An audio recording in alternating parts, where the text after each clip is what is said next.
سلام، خیلی خوش اومدید به رستوران کرمانشاه. میخواستم بپرسم که شما چند ساله تشریف میارین فروش به رستوران؟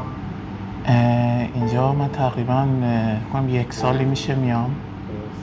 دلیلش چیه که من زیاد میبینم شما اینجا؟ دلیلش آره، تو رستورانایی که حالا غذای خاورمیانه‌ای هست درسته؟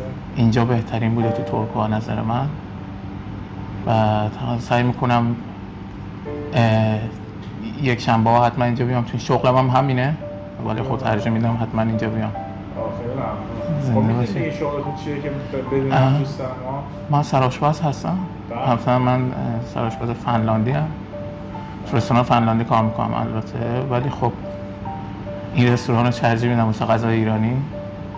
و چه نکته‌ای رو می‌بینید که چه نکته‌ای توی غذای ما هستش که شما تشریف میارید اینجا؟ من می‌خوام به دوستایی هم بدونم این موضوع رو که شما دلیل شما آشپز هستید.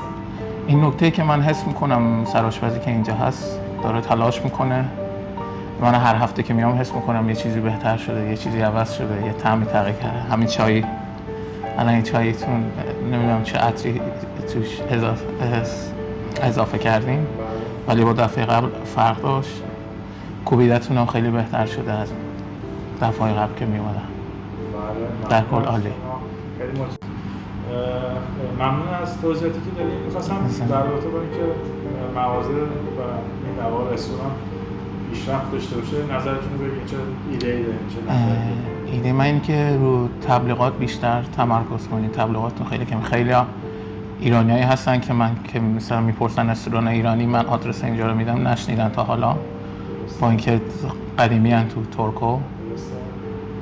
بعد به نظر من همین ضعف کارتون، طعمتون مشکلی نداره. من تو پرانتز بهتون میگم که مدیریت اینجا 1 سال عوض شده و خب خیلی تغییرات زیادی داشته.